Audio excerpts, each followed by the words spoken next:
los libros y mi vida. Ingreso a la Academia Colombiana de la Lengua. Señor director de la Academia Colombiana de la Lengua, don Eduardo Durán Gómez. Señora Cristina Maya, secretaria general. Señores académicos. Señor Procurador General de la Nación, doctor Gregorio Hart. Señor doctor Jorge Enrique Ibáñez, presidente de la Corte Constitucional. Demás magistrados de las altas cortes. Apreciados compañeros y amigos de la Cámara Colombiana del Libro, de la Casa CO, de la Fundación Pro del Chocó, del Consejo Nacional Profesional de Economía. Beatriz, Jorge Daniel y Laura, León Felipe, Diego Alberto y Carolina, mis queridos sobrinos, Katy y León Danilo, en representación de mi familia en Medellín. Señoras y señores, deseo expresar en primer lugar mi imperecedero agradecimiento al presidente y a todos los directivos de la Academia Colombiana de la Lengua por el inmenso honor que me hacen al recibirme como miembro correspondiente de esta institución. Mi relación con los libros y con nuestro bello idioma viene desde mi temprana infancia. Mi madre, todas las madres, son definitivas en labrar nuestro destino. La mía, digamos, elaboró, hizo, ofició una especie de hechizo conmigo.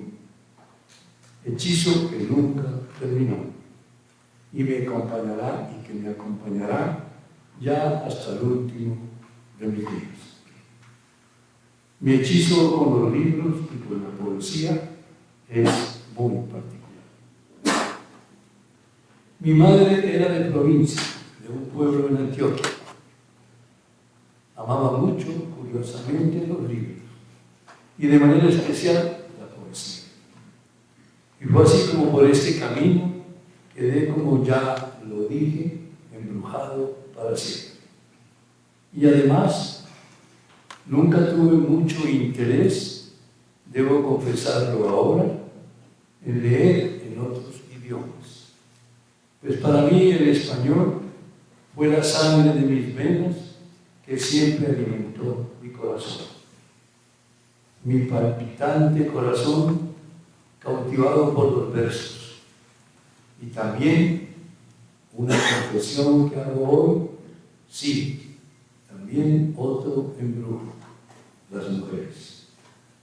Válgame Dios lo que fue la suerte mía en este campo. Válgame Dios.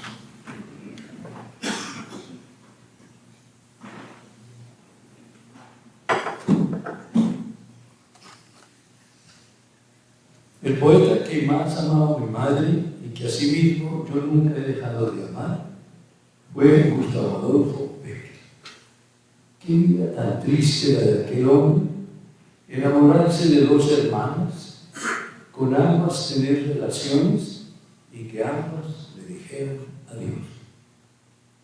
Y que esa tragedia diera lugar para uno de los versos más hermosos de la lengua castellana. ¿Cómo es posible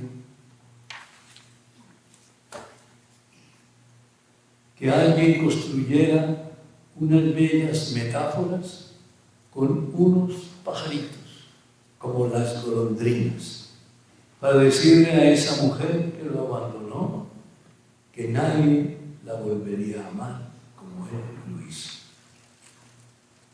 Quisiera notar ahora, en este momento, pues lo considero pertinente, que siempre he pensado que existe una estrecha relación entre los escritores y los poetas en general con sus escritos y su vida sentimental. Estas rimas son uno de los mejores ejemplos. Dice así: volverán las oscuras golondrinas en tu balcón sus nidos a colgar, y otra vez con el ala sus cristales jugando llamarán. Pero aquellas que el vuelo refrenaban, tu hermosura y mi dicha a contemplar, aquellas que aprendieron nuestros nombres, esas no volverán. Bécquer nació en Sevilla, España. Y allí nació también otro de los poetas que me marcó para siempre, Antonio Machado. Y su vida amorosa fue más triste y trágica que la de Bécquer. Machado se casó contra toda, literalmente contra toda su familia. Pues aquella niña, mujer, tenía en ese entonces 15 años. Y ella, 32. Y ella, de no querer, y qué triste decirlo por Dios, a los 3 años de casar, a los 18, se murió. Machado escribió: Señor, ya me arrancaste lo que yo más quería. Oh Dios mío, mi corazón clamaba. Y con esa pena en su corazón, Machado recorrió España hasta el último de sus días, cuando, víctima del destierro, murió en un pueblito en Francia. Y con sus lentos pasos, cargados de años, rumbo a la muerte, repetía y repetía: caminante no hay camino, caminantes son tus huellas, el camino y nada más. Y entonces, obviamente en mi caso, con esta atracción por la poesía, me pregunté cuál era el origen precisamente de la poesía. Y el amigo diligente, con más edad que yo y más lector también, muy aplicado, me dice: tienes que empezar leyendo a Homero, el escritor más famoso de la época antigua y autor de 2 de las obras más importantes de la literatura universal, la Ilíada y la Odisea. Y naturalmente quise saber quién era Homero, y encontré que nadie sabe si realmente existió, y que además cuenta la leyenda que era ciego. La Ilíada se ocupa del asalto a Troya, con el propósito de rescatar a una mujer, tenía que ser, de nombre Helena, que era casada y se había ido con otro.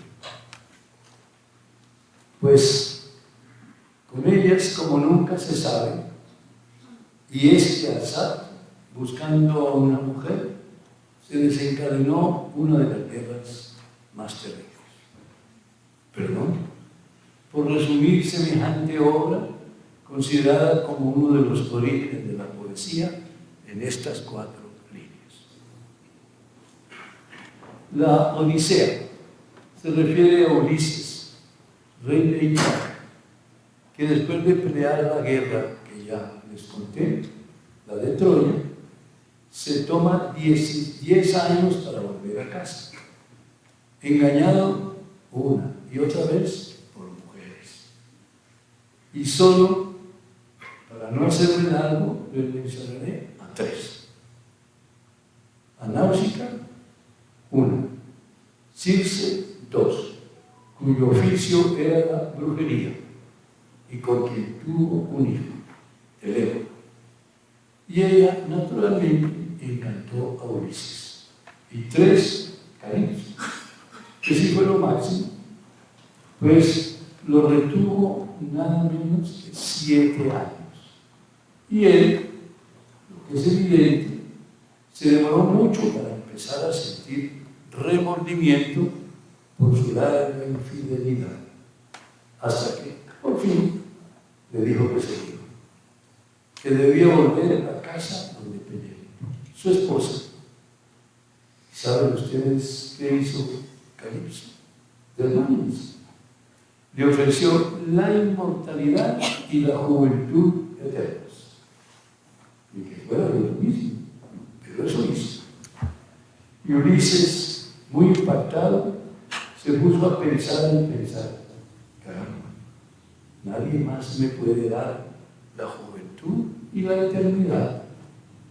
Pero se dijo, ¿y qué le digo yo a Penélope?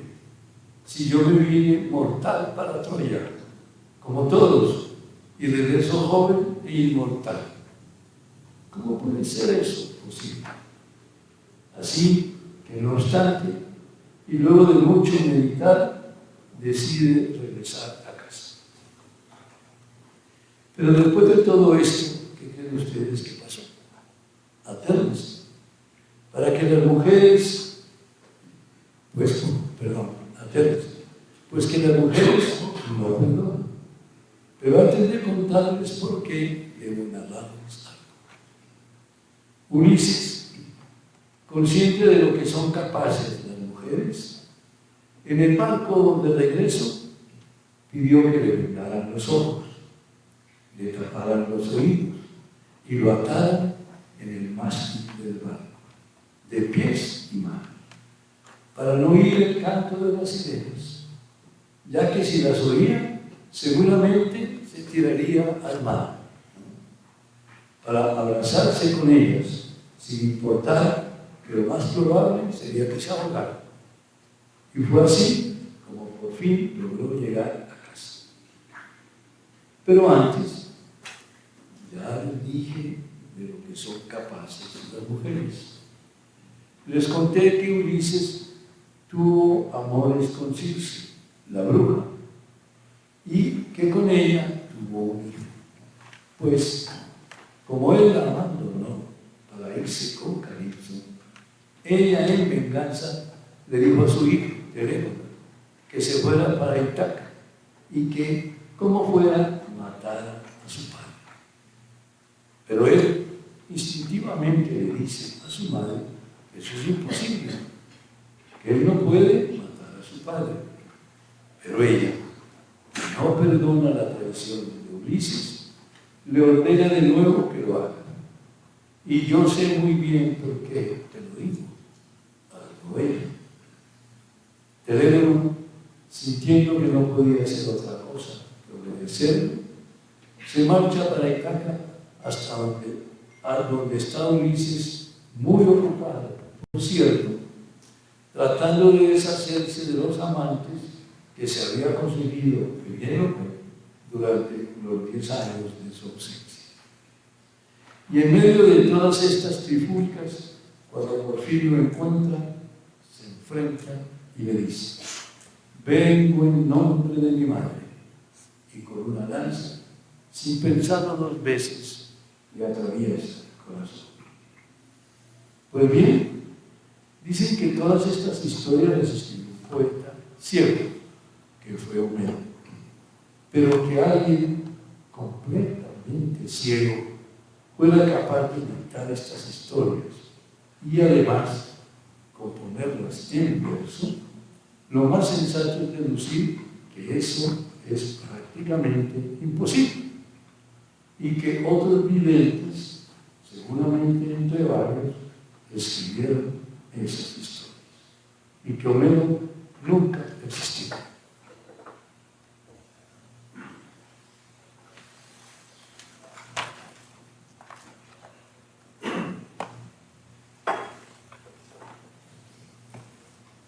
Y leyendo más poesía, me encontré nada más y nada menos que con el Dante Alighieri, el gigante de la poesía, de la imaginación y el desamor, el que escribió la Divina Comedia, el viaje del poeta por el infierno, el purgatorio y el paraíso. Una de las obras más importantes de la literatura italiana y universal. Y yo, que tratando de escribir un simple verso, uno solo, le doy vueltas y vueltas y nunca me parece que voy a terminar. Me encuentro que la Divina Comedia tiene, oigan ustedes bien, 14.233 tercetos, todos rimados, todos de 11 sílabas, sí, cada uno, como para enloquecerse cualquiera, pensando que tal obra alguien la haya podido escribir. Y yo, naturalmente, he leído todos esos tercetos, empezando por la puerta del infierno. Y nunca he olvidado aquellas frases en el frontispicio de esa puerta de entrada. Comillas.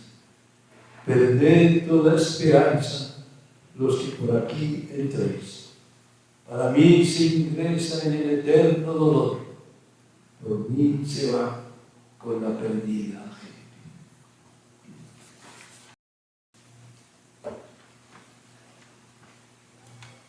Y acompañado del espíritu del poeta Virgilio, Dante recorre los 9 círculos de ese particular infierno. Y ahí están condenados con las penas más absurdas todos aquellos personajes con los que él tuvo diferencias en su vida. Mientras más diferencias, más crueles las penas. Y por eso no puedo olvidar a aquellos condenados que caminaban con la cabeza vuelta hacia atrás, para que nunca vieran, ni por un segundo, un nuevo amanecer. Esta obra es, sin duda, una de las más maravillosas que se ha escrito en la historia de la literatura. Bien, y hablando de amores y de su relación con lo que se escribe. Dante, de niño, conoció a una niña de nombre Beatriz, de la cual se enamoró inmediatamente. A los 10 años, ella dona Florencia, donde había nacido. A los 20 años, regresa. Y a Dante le pareció más hermosa que nunca. Y de nuevo le dijo que la amaba, que nunca la había olvidado. Y así empezaron un cálido romance. Dante le compone sonetos, habla y escribe enloquecido por ella. Pero en poco tiempo aparece un acaudalado banquero, el señor Simón Portinari. Y, oh, sorpresa, a ustedes no se sorprenden, Beatriz se va y se casa con él, para la desgracia eterna del poeta. Pero como son las cosas, como si fuera una triste venganza, Beatriz se muere a los 24 años. Recuerda de luchado. Y además, como también son las cosas, por razones políticas, el Dante es desterrado de Florencia y nunca hasta su muerte puede volver a su amada ciudad. Después de peregrinar por todos los pueblos de Italia, recala en Rávena, donde escribe durante 14 años la Divina Comedia. Dante se casó y tuvo hijos. No obstante, miren ustedes, no dedicó la Divina Comedia a su esposa, sino a Beatriz, la que lo había traicionado, yéndose con otro, donde una vez más queda claro el poder de las mujeres. Y a propósito de las mujeres, una mujer que escribió poesías y me llevó al alma. Se trata de Emily Dickinson, cuya obra es muy poco conocida entre nosotros. Nació en Massachusetts, Estados Unidos, en 1830. Y sucede que vivió toda su vida recluida en su casa. No saludaba prácticamente a nadie. Y las amistades que tenía eran todas por correspondencia. Fue muy prolífica, pero durante su vida no se publicó, digamos, que nada. Sus poemas son únicos en comparación con los de sus contemporáneos. Son cortos, carecen de títulos y la mayoría están relacionados con la muerte y la inmortalidad. Hoy está considerada de forma casi universal como una de las más importantes poetas estadounidenses de todos los tiempos.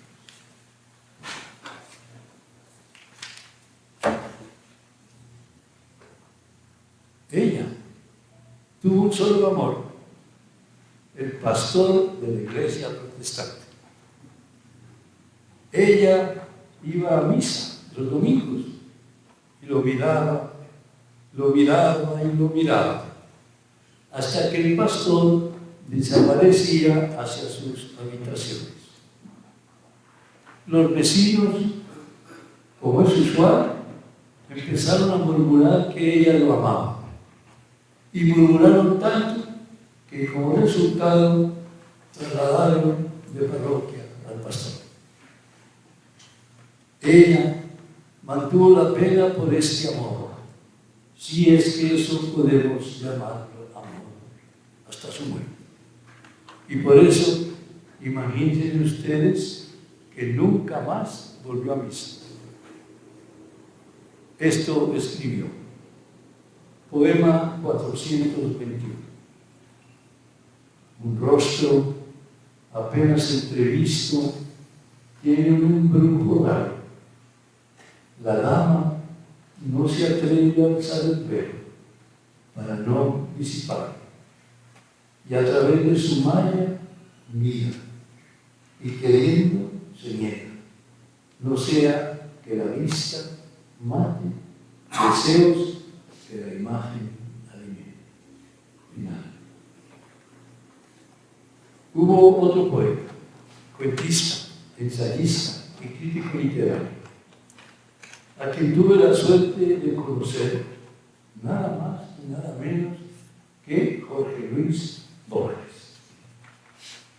Borges tenía un estilo muy peculiar, pues sus textos están provistos de una vasta cultura, de mundos alternativos, simbolismos, acertijos, metáforas, puros y simples inventos, agregaría yo. Pero además, Borges nació con una memoria fantástica. No olvidaba nada. Y por todos, cualquier cosa, un pequeño comentario que siempre tenía. Hace algún tiempo conocí yo al magistrado Jorge Enrique Ibáñez, ¿sí? Que curiosamente al conocerlo igual me quedé pensando, ¿no?, maravillado de su infinita memoria. Siempre he pensado que personas así nos llevan una gran ventaja, porque recuerdan todo, lo bueno y lo malo. Muy bien. Borges tenía un estilo de cuidar la perfección, un ejemplo notable de honestidad intelectual. Borges creó un continente literario entre América del Norte y América del Sur, entre Europa y Latinoamérica. entre los viejos mundos y la modernidad. Borges fue un traductor envidiable. Tradujo del inglés, del francés, del alemán, del inglés antiguo, del nórdico antiguo, al español.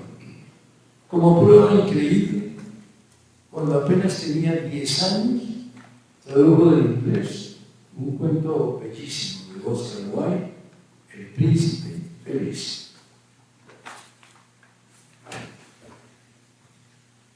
Bien, después de todo esto, ¿qué puedo decir?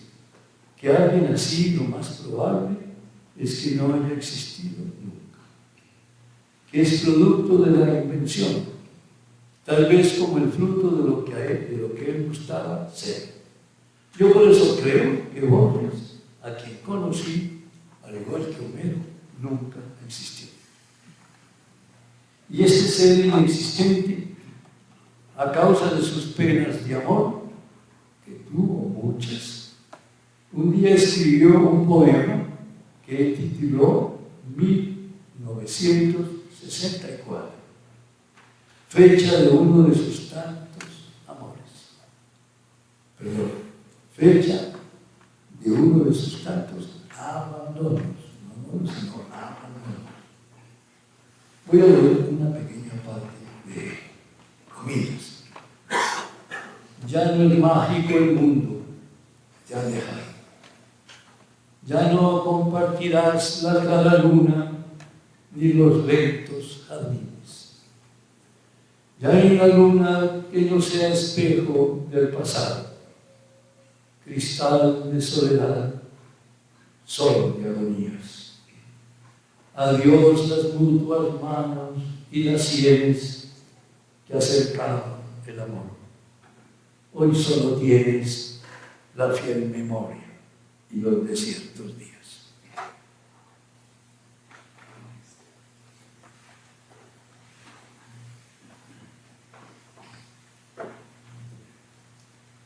Y después de este poema escribió en prosa, recordando ese amor. Comillas. Estar contigo o no estar contigo es la medida de mi tiempo. Y este otro pensamiento para un puntillazo final. Hay derrotas que tienen más dignidad que la victoria. Y una nota final sobre Borges. Dijo él que imaginaba que el paraíso sería algún tipo de biblioteca. Y yo, modestísimo seguidor de ese gigante, toda la vida he estado construyendo ese paraíso personal en mi biblioteca. Y en ese paraíso vivo. Con frecuencia me pregunto si pudiera vivir en él después de morir. De los tantos y muy buenos poetas que ha habido en Colombia, hoy solo voy a mencionar a dos: José Asunción Silva y Porfirio Barba, que siempre me llamaron la atención. Decir, una vez que se lee el nocturno 3, a uno de manera eterna le queda esa imagen dando vueltas en la cabeza. Digo, comillas, una noche toda llena de perfumes, de murmullos y de música de alas. Una noche en que ardían en la sombra nupcial y húmeda las luciérnagas fantásticas. A mi lado, lentamente, contra mí ceñida toda, muda y pálida, como un presentimiento de amarguras infinitas, hasta el fondo más secreto de sus fibras la agitaron. Por la senda que atraviesa la llanura florecida, caminaba.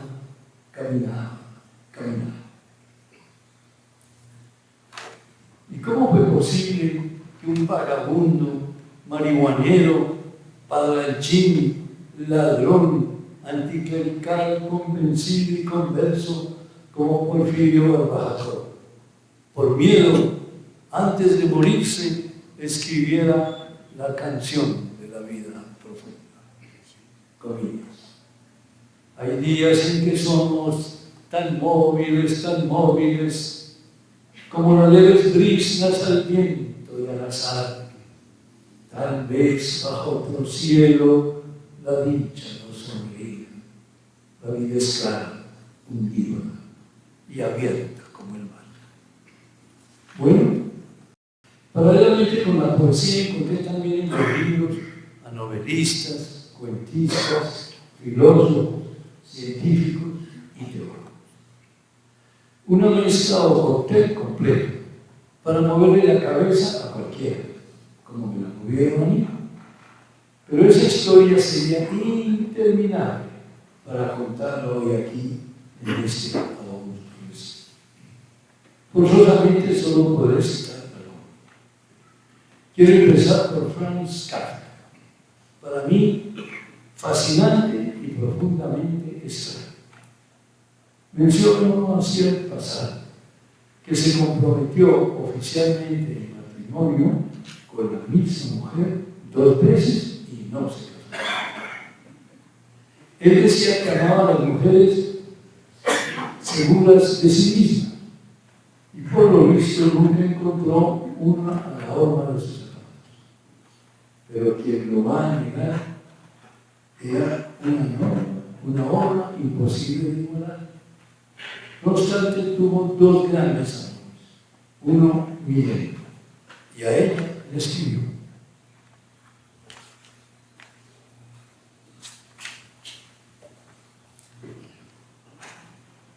Comillas, soy impuro, Milena, infinitamente impuro. Por eso estoy siempre a vueltas con la pureza. Nadie canta con tanta pureza como los que están en lo más hondo del infierno. Lo que tomamos por el cántico de los ángeles es su canto. ¿Cómo les parece este texto? Kafka era taciturno, insociable, malhumorado, egoísta, enfermizo e hipocondríaco. Y en medio de todos estos males era muy inteligente. Su estilo es inconfundible, su relación con la angustia existencial, el existencialismo, la burocracia opresiva, lo llevaron a escribir 2 obras maestras: La Metamorfosis y El Proceso. Kafka es uno de los escritores más influyentes de toda la literatura universal. Otro escritor que a mí me deslumbró siempre fue Marcel Proust, francés.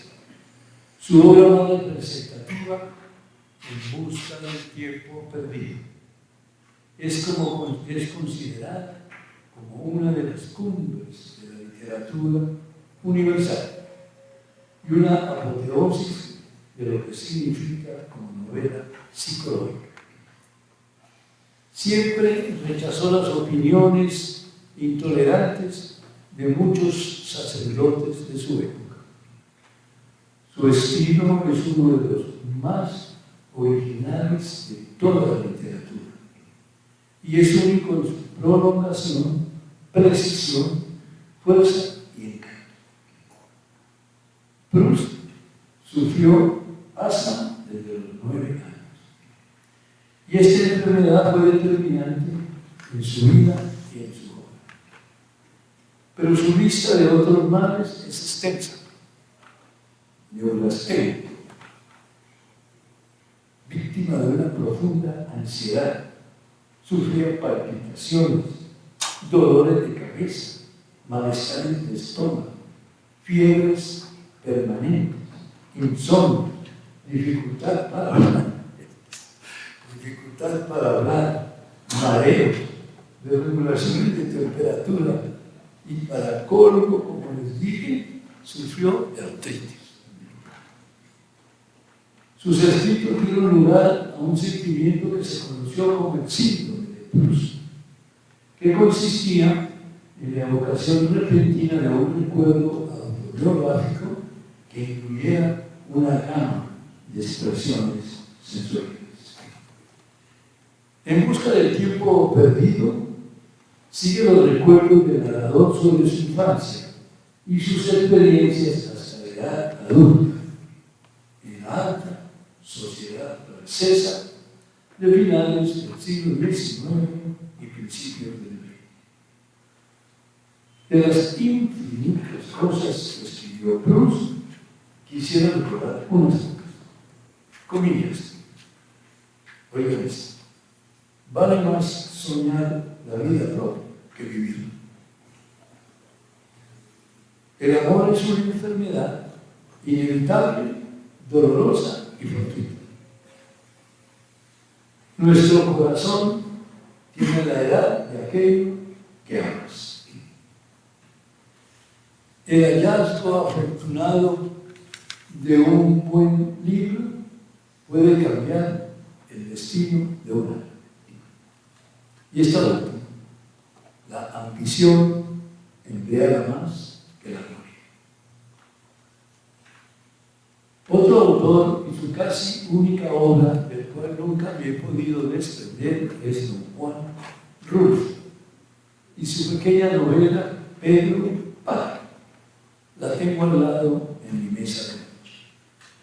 Rulfo fue un escritor, guionista y fotógrafo mexicano y es considerado uno de los escritores hispanoamericanos más importantes de todas las épocas.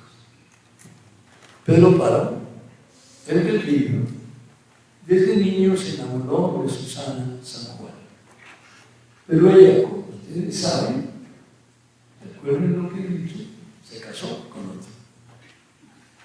Entonces quedó como en el aire y ya no pudo volver a estar en el tiempo. Vivía desfasado, era un muerto en vida, buscando a su padre para reclamar, pues, por irse con otras mujeres, cosa que sucede con frecuencia, o al menos eso a mí me han dicho, abandonó a su madre. En Pedro Páramo, la muerte es una expresión de la continuidad.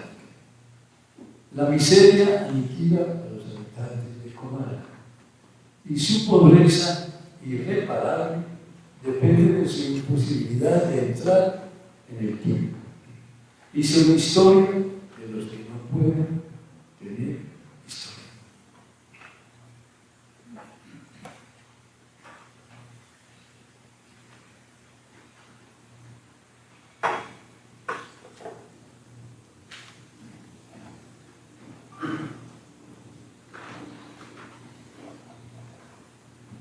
Desde joven, y fruto también de mis lecturas sobre filosofía, me autocalifiqué como filósofo.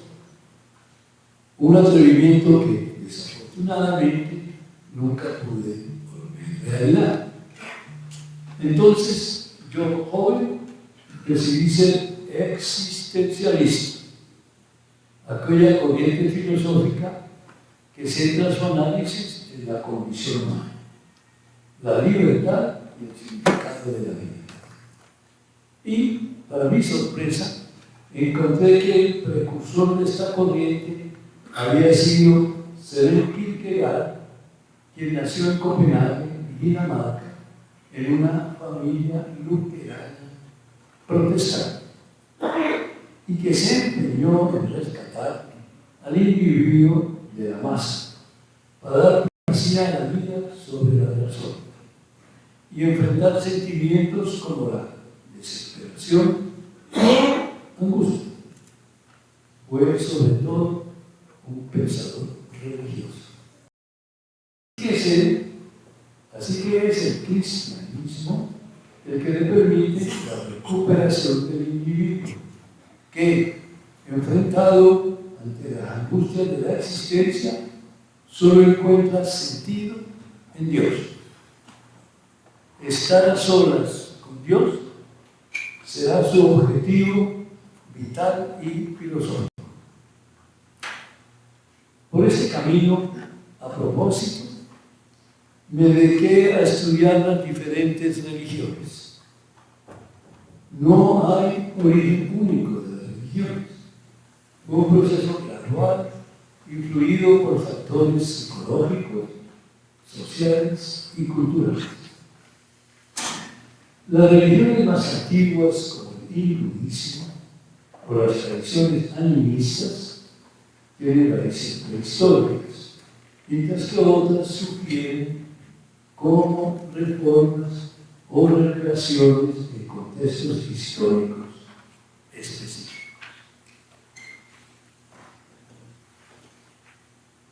Muchas religiones históricas, como el cristianismo, el islam o el budismo, según sus seguidores, tuvieron experiencias reveladoras o divinas. En este recorrido encontré que había muchos dioses, cientos, miles, y que todos, y para solo mencionar a unos pocos como Yahvé, o a Cristo Dios Padre, o a Alá, y también a Brahma, en el hinduismo, y que cada uno de ellos había creado por su cuenta el universo y la vida. O sea, que todos hicieron el mismo trabajo y que todos los seguidores de cada uno consideran a su Dios como el único, el auténtico, como el verdadero. Y esto me significó entonces más libros y libros y libros, y trasnochos y trasnochos y trasnochos. Después de todas estas lecturas, al igual como sucedió cuando era joven, y me autodeclaré como filósofo, ahora me autodeclaré verdaderamente teólogo. Y de estas lecturas como teólogo, digo, hubo un encuentro para mí muy importante. Y fue hallar al monje dominico Giordano Bruno, nacido en 1548 en Nola, Italia, y quemado vivo por la Inquisición en 1600 en el campo di Fiori en Roma. Bruno es considerado, título para mí hermosísimo, como el filósofo del infinito. Seguidor de la teoría heliocéntrica de Copérnico, se atrevió a ir más allá, al concebir un universo sin límites. Más adelante volveré a esta concepción. Poblado por una multiplicidad de mundos, donde la Tierra ya no era su centro, y por tanto no era superior al pueblo de Dios. Afirmaba que Dios había creado un universo infinito en el que el hombre era libre, porque ya no vivía en un espacio cerrado. Por estas ideas, muy lógicas para mí, pienso yo, Bruno fue excomulgado por los católicos en Italia, por los calvinistas en Suiza y por los luteranos en Alemania. Y como ya dije, después, quemado vivo, una de las formas más creíbles de matar a cualquier ser humano. Quemado vivo en Roma. Me pregunté, después de este crimen, ¿cómo asesinan a alguien que afirmaba que Dios había creado un universo sin límites? Si no puede haber una demostración mayor del poder de un Dios que crear un universo sin límites. Cuando es claro que no puede haber, pues, una creación superior. Les confieso que al pensar en esta creación, yo quise creer en un Dios como el de Bruno. A todas estas alturas recordé que como filósofo yo había estudiado a Baruch Spinoza, nacido en Ámsterdam, Países Bajos, en 1632. Judío de origen sefardí. Los principales pensadores de la Ilustración, de la crítica a la Biblia hebrea y del racionalismo del siglo XVII, incluyendo concepciones modernas del ser y del universo. Llegó a ser considerado uno de los filósofos más importantes, sin duda el más radical de principios de la Edad Moderna. Sostenía Baruch Spinoza que Dios era a la vez inmanente y trascendente al universo, que todo estaba, que todo existía en Dios, y que Dios era el mismo universo infinito. Mutatis mutandi, el mismo Dios que el de Giordano Bruno. Los 12 de Giordano Bruno, católicos, y de Baruch Spinoza, judíos, eran prácticamente el mismo. A Bruno lo quemaron vivo, y a Spinoza, judío practicante, como violaba la Torá, los 5 primeros libros del Antiguo Testamento, lo expulsaron de la sinagoga, oigan, con el decreto más terrible que se haya escrito. Que se haya escrito. Les ruego que lo busquen y lo lean completo. Ahora es popular. Que lo lean completo. Nunca lo van a olvidar. Hoy solo cito una muy pequeña parte de él. Comillas.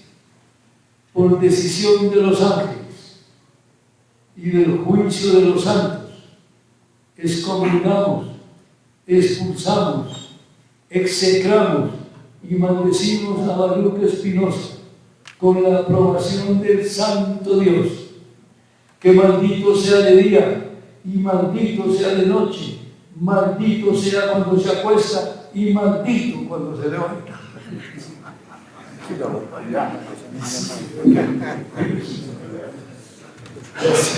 Y así se olvídalo todos. Pero el mundo de los dioses sufrió un fenómeno muy interesante que me llevó a recordar, no sé muy bien por qué, al padre de la evolución, a Charles Darwin, que como había tantos dioses, un poco de la selección natural, que como había tantos dioses, de pronto algunos antepasados nuestros dijeron, si no sería mejor que en vez de tantos dioses tuviéramos un solo Dios, que fuera el Padre el mayor poder de todos. Y oigan ustedes, y el primero que dio este paso, para mi sorpresa, fue un faraón en Egipto, fue Akenatón, en 1570 años antes de Cristo. Dijo Akenatón: estoy cansado de tantos dioses, cuando a quien le debemos nosotros la vida es al sol. Así que de hoy en adelante el sol será el único Dios de todos los siglos. Y de un plumazo borró a todos los demás. Pero este reinado duró muy poco, porque después de su muerte bastante misteriosa, el faraón que lo sucedió dijo que Akenatón estaba loco y volvió a establecer todos los dioses que antes existían. Un reinado muy corto, el de Akenatón.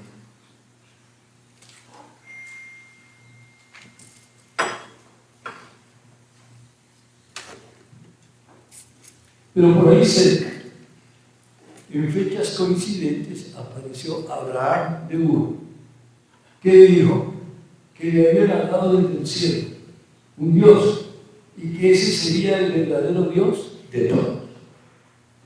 Y que ese Dios le había dicho que debería irse para la tierra de Canaán, hoy Israel y Palestina, y que haría un pacto con él y con su pueblo. Y así nació el Dios de los judíos, Yahvé. solo como ya anoté. Pero él mismo, en Israel, después nació Jesús, Jesucristo. Y años después apareció San Pablo, quien escribió y publicó: ese Dios es el único, por encima de todos los demás. Y ese es precisamente el Dios del cristianismo. Pero ahí no termina la historia del monoteísmo. Porque años después aparece Mahoma. Dijo que no, que el verdadero Dios por encima de todos era Alá. Y es el Dios de los musulmanes, que a propósito son más de uno, los musulmanes. Pues bien, todos esos miles y miles de dioses que hubo antes desaparecieron. Y solo tres, oíganlo bien, tres dioses ocuparon su lugar. Yahvé, el de los judíos, Cristo, el de los cristianos, y Alá, el de los musulmanes. Pero eso no quiere decir que estos tres dioses hayan ocupado el mundo entero, ya que en dos países que representan el 15% de la población del mundo, 2.800 millones, que son la India y la China, la realidad es muy diferente. En la India tienen tres dioses principales: Brahma, Shiva y Vishnu, y además miles y miles de dioses más. Parece mentira que diga miles y miles, pero así es. En la India hay pues dioses para todos los gustos. Ahora bien, en la China, ese otro gran gigante de la población, la inmensa mayoría, cerca del 90%, no tienen ninguna religión, no tienen dioses, nada. Y si acaso, entre un 10-12% de ellos practican unos el budismo, otros el taoísmo, otros el islam, unos pocos católicos o protestantes. Pero ya quise decir, la inmensa mayoría no cree en nada. Nada es nada. Naturalmente, después de este largo recorrido, me pregunté si así era el Dios de los teólogos y si así el origen del universo y de la vida, cuáles eran, por lo tanto, las teorías de los científicos sobre este particular. Bien, entonces, ¿qué tenía que hacer? Pues leer y leer y leer sobre ciencias exactas. Sobre ciencias exactas, y aunque yo suponía que algo ya sabía, me puse a estudiar física primero, es decir, me tenía que convertir ahora, como siempre, autocalificado científico. De los muchos físicos que encontré, hallé uno que ha sido uno de los más grandes de la historia: Isaac Newton, que nació en 1643 en Inglaterra y quien realizó las primeras postulaciones sobre la gravedad, entre sus múltiples inventos. Tengo que confesar aquí que este genio, a quien tanto admiro, practicaba muy curiosamente la magia, las ciencias ocultas, la alquimia, todo absolutamente contrario a la ciencia. Pero nadie es perfecto, diría yo, para salvar a mi gente. Lo de la gravedad a mí siempre me ha tenido atónito. Cuenta la leyenda que estando Newton sentado bajo un manzano, vio caer una manzana a su lado, y que él se quedó pensando que por qué se había caído. Lo que diría yo, como sería lo lógico para un científico como yo, que se cayó porque estaba madura y la ramita que la sostenía se secó y naturalmente se tenía que caer, pues ya nada la sostenía. No. Newton se le ocurrió decir que fue porque debajo de ella había una fuerza que la atraía y que esa era la Tierra.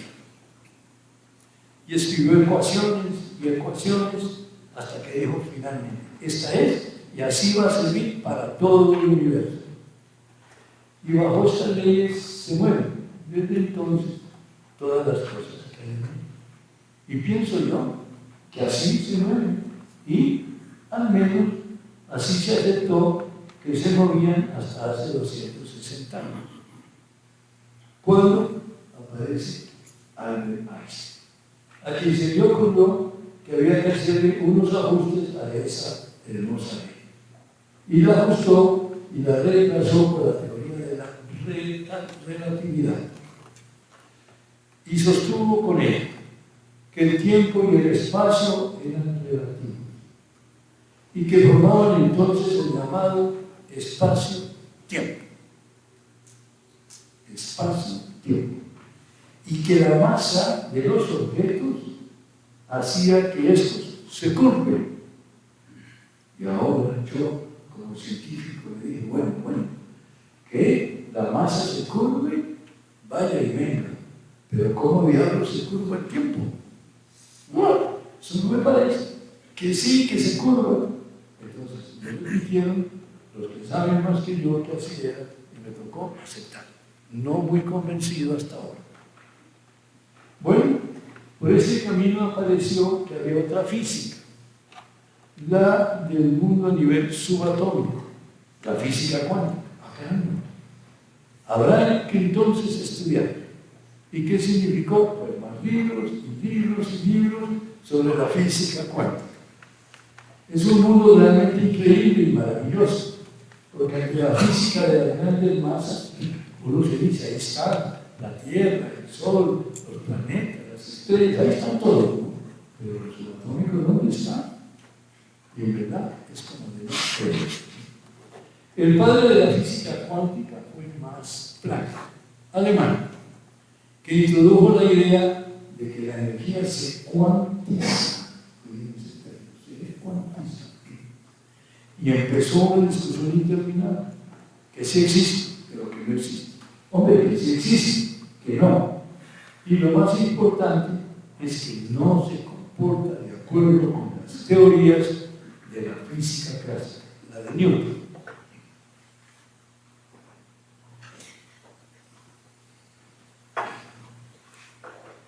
Bueno, ¿y qué tal esta idea tan increíble?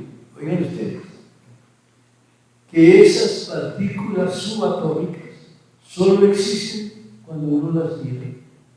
¿Cómo así? Y si no las mira, no existen. Hombre, no me crea. ¿Existen o no existen? Ah, no, es que así son. Pero entonces, para resolver el problema, apareció Erwin Schrödinger, austríaco, y dijo que todo era muy fácil de entender. Tomen nota de esto que voy a decir. Que todo era muy fácil de entender. Que nos imagináramos que metíamos un gato en una caja y que ese gato puede estar vivo y muerto a la vez. Pero ¿está vivo o está muerto? No, puede estar vivo a la vez. No, pues esa es la física cuántica. O sea, no es fácil el asunto. No es fácil. Bueno, y camino un rato más leyendo sobre libros sobre física y química. Las ciencias, según nos dicen los sabios, armaron el mundo. Y otra vez aparece el amigo que sí sabe y me dice, oiga, le falta. No, en física, pero le falta lo único. ¿Cómo así? ¿Qué me falta en física? Le falta la materia oscura. Madre mía. ¿Y qué pasa con la materia oscura? Ya verás. Es un tipo de materia que se estima que es el 85% de la materia de todo el universo y que no emite ningún tipo de radiación electromagnética, pero produce un efecto de atracción gravitatoria, lo propio de los objetos con masa, lo que explica la expansión del universo durante los últimos 11.000 millones de años, pero que ahora ciertos estudios están indicando que no es verdad esa constante y que si esa teoría se comprueba de que no es verdad, nos tocaría evaluar todo lo anterior, incluido a Einstein, sobre el comportamiento del universo. ¿Cómo les parece a dónde vamos?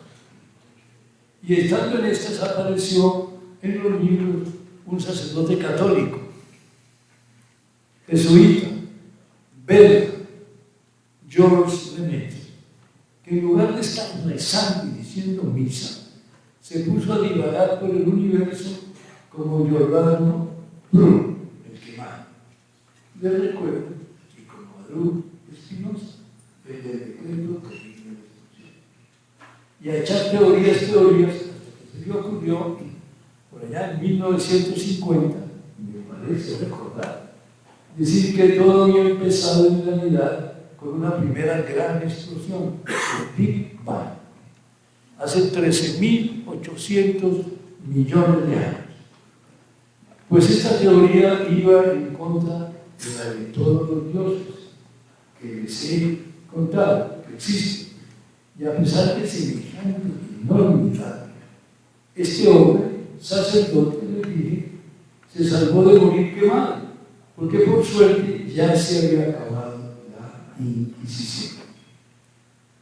Sin embargo, esta teoría terminó siendo acogida por todos, aunque yo les confieso, como científico, y pueden reírse, no termino de estar convencido.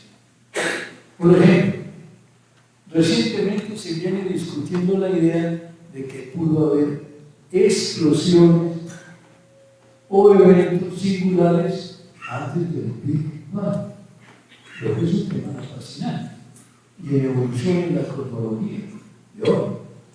Algunas teorías sugieren que el universo podría haber pasado por ciclos de expansión y contracción, lo que implicaría que hubo Big Bang anteriores a nuestro Big Bang actual.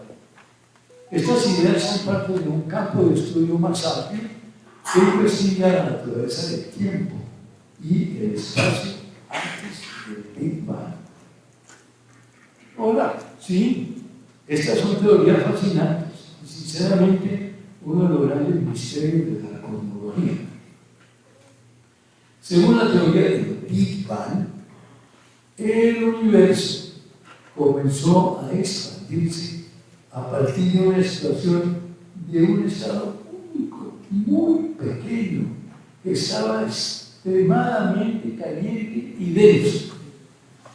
Sin embargo, lo que ocurrió antes del Big Bang es un tema muy complicado, un misterio todavía.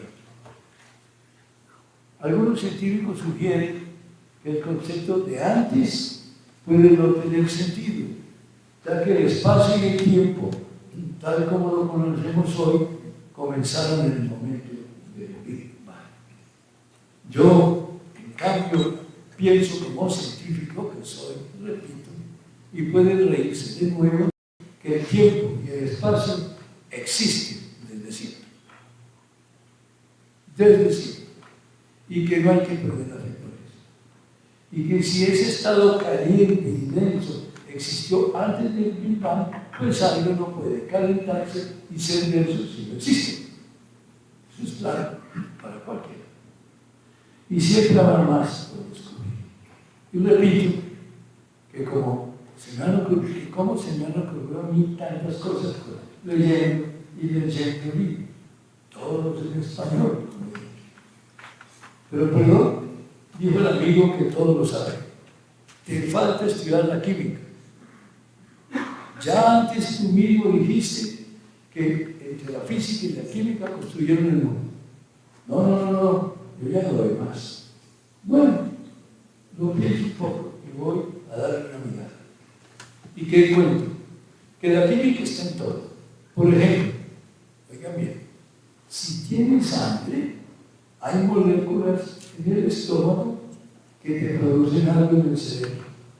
Eso es química. Y aunque no lo creas, cuando te enamoras, oigan esto, ese sentimiento también te mueve el cerebro, y eso es química. Pero bueno, o sea, que las moléculas y las reacciones químicas están en todo. Pues sí, en todo, en absolutamente en todo. Al ver entonces el tamaño de lo que tendría yo que estudiar, me dije, lamentablemente, hasta aquí llegaron mis estudios sobre la química. Mi vida, como la de todos quienes viven, es hora de que tome conciencia de ello. Podría, por lo tanto, seguir contándoles más cosas de mi vida y de mi relación con los libros, pero, aunque pienso que lo dicho ya es suficiente, es imposible no recordar que hace un año, en este mismo recinto, la Academia de la Lengua me hizo un significativo homenaje por esa relación con los libros y por haber creado yo hace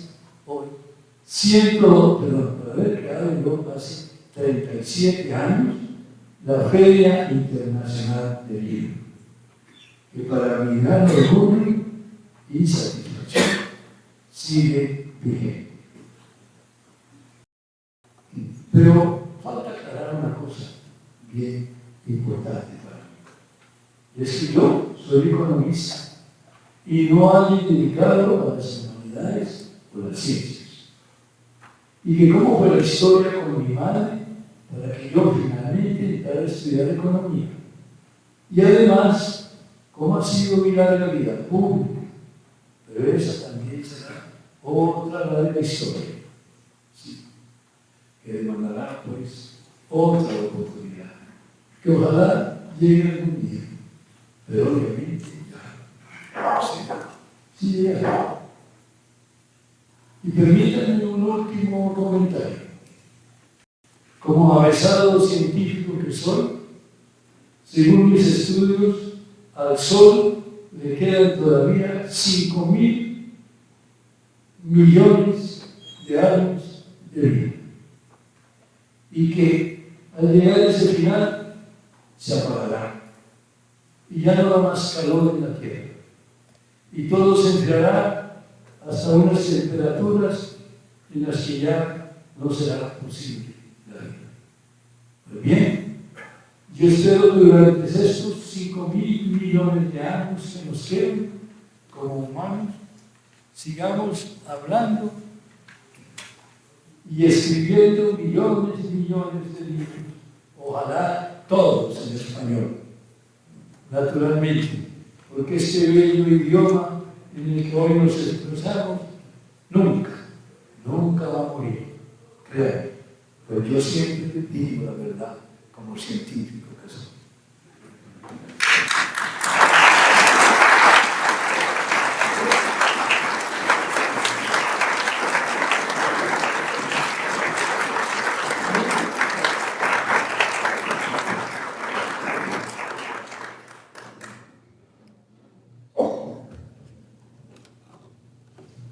Pues, para terminar, y como estoy bastante viejo, aunque no necesito decirlo, pues así de vista se comprueba, y ya verán por lo que lo digo. Es para contarles que recientemente he tenido algunos problemas de salud que me han llevado a pensar seriamente que pronto me deberé morir. Decidí entonces escribir un poema para tratar de expresar como pienso que va a ser ese mi último instante en esta vida. El poema dice así: el final. Miro atrás todo el camino, miro el corto paso que aún me queda. A mi mente llegan todos los soles, las lunas y las lluvias, los amores, los hijos, la fiel compañera que perdonó hasta lo imperdonable, los amigos, tus hermanos y tu madre, la única entre todas. La vida se va y la muerte que tanto has esperado al fin de frente te saluda. Y aunque quieres que te hable, ella en silencio permanece. tú deseas vivir y contarlo todo atropelladamente, todo de principio a fin. Vivir en ese mismo instante tu vida entera. Pero ella te dice suavemente que el eterno momento del silencio ha llegado. Doy entonces, sin prisa alguna, el corto paso que me queda. Ella me detiene y murmura: ya todo ha terminado. Me acuesto, me cierra los ojos y lentamente se aleja. Y lentamente también la luz se va. Como todos los que hasta hoy han sido papas, reyes, presidentes, dictadores, dioses, sacerdotes, predicadores de lejanos cielos o simples mortales con los pies desnudos. Sí, como todos, habito en la oscuridad total, sin bellos resplandores o noches de miedo, y sin aquellos ojos de pasión y engaño. Así viviré, sí, como todos, y para siempre. Así viviré por toda la eternidad, pues finalmente se cerró la puerta que nadie volverá a abrir, la puerta de entrada al infinito reino del olvido.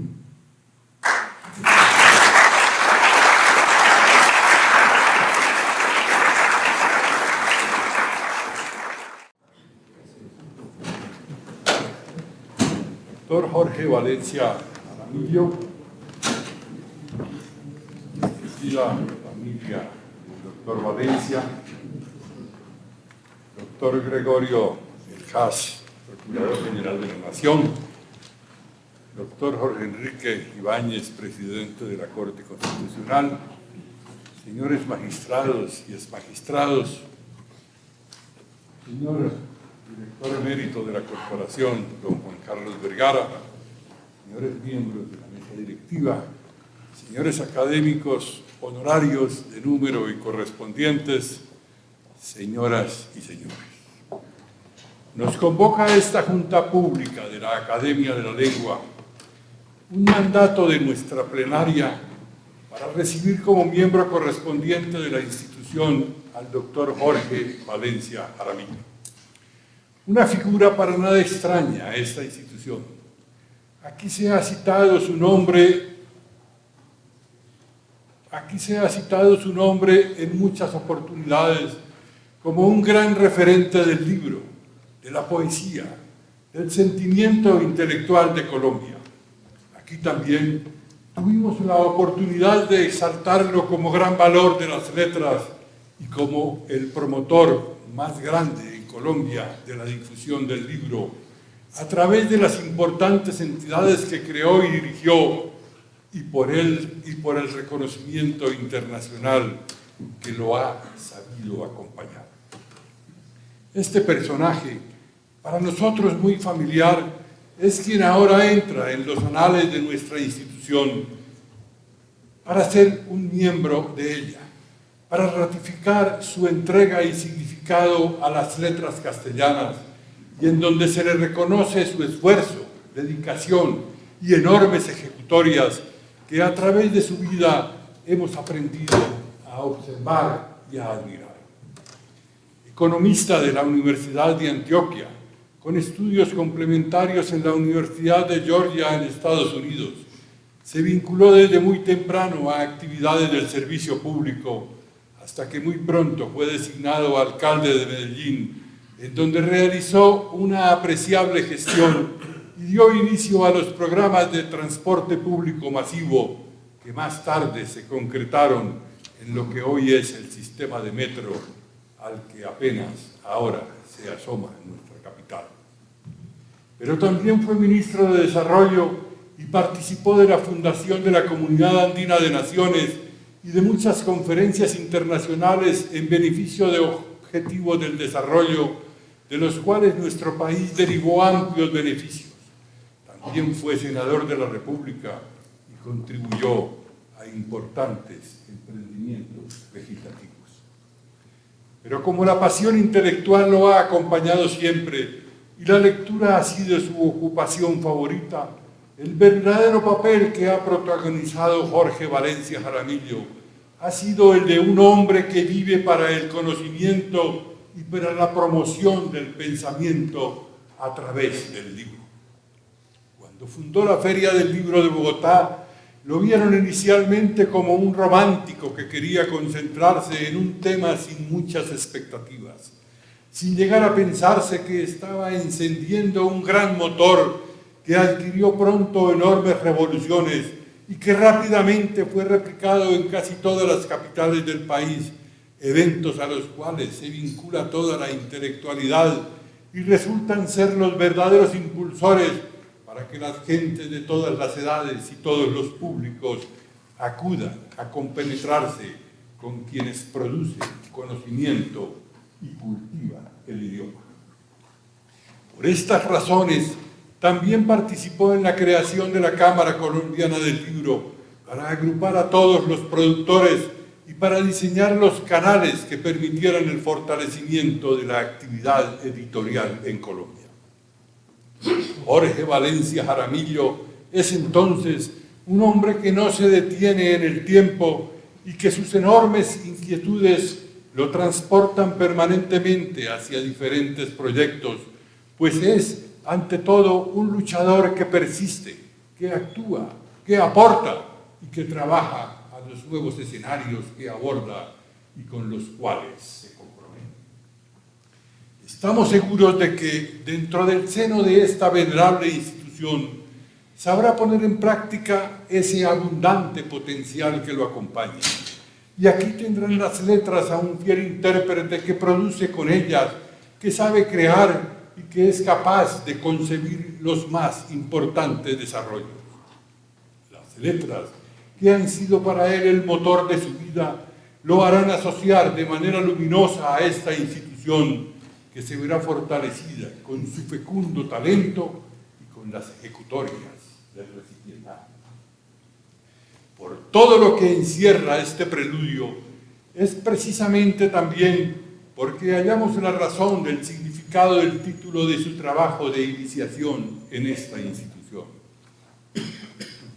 Los libros y mi vida. También podría llamarse una vida en los libros. Todo lo que constituye el significado de esa energía vivificante que alimenta y transporta y cuyos destellos impulsan la existencia del ser humano, lo conducen dentro de las alegrías y las tristezas, dentro de los desafíos y las derrotas, dentro del amor y el desamor.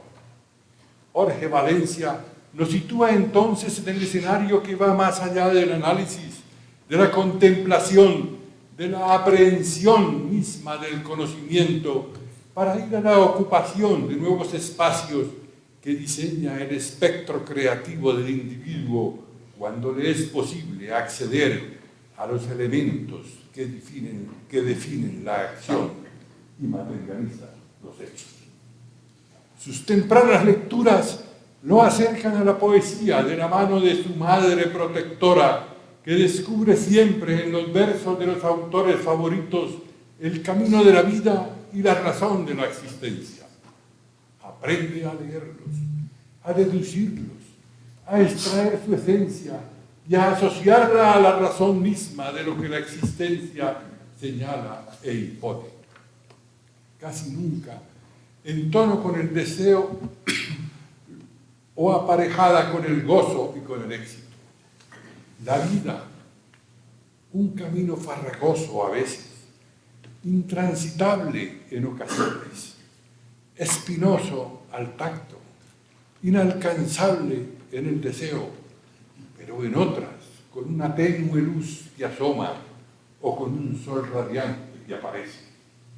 Los libros entonces y sus autores nos van mostrando unos caminos, nos enseñan a entender las realidades que nos enmarcan, nos enfrentan a veces con lo que el pensamiento nos señala, pero en medio de ese debate de las letras, de esa contienda de las ideas, se va identificando un rumbo que es el que resulta ser nuestra propia ruta, la que señala el avance, la que marca la distancia y la que nos hace acercar también al final de la senda, para algunos precaria y prematura, para otros apenas al encontrar la luminosidad anhelada, y para los más privilegiados, tal vez una prolongación que en medio de la actividad fogosa continúa sin divisar barreras o advertir limitaciones o divisar la finitud. A veces ciertos hechos confusos o de tonalidades grisáceas nos llevan a pensar en un fin cercano, pero la misma vida nos ofrece esperanza, nos brinda reparación, nos vislumbra expectativa, y por eso encontramos vidas que parecen infinitas, como aquel hombre que conocí cuando cumplía 107 años y le decían a quienes lo felicitaban: yo digo que son solo 105 si no empiezan a decir que estoy muy viejo.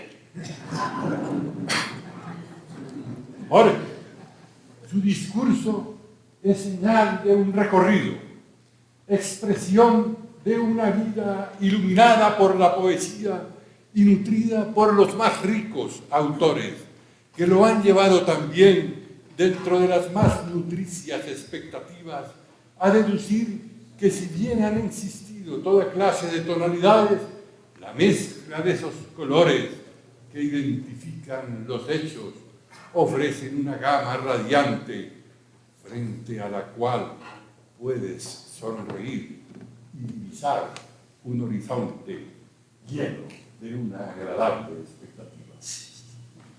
Bienvenido a esta casa de sueños y de letras, en donde encontrarás motivos de vida y a muchos poetas dispuestos a marchar contigo, o tal vez a diseñar una danza que armoniosamente nos ofrezca a todos la continuidad que anhelamos.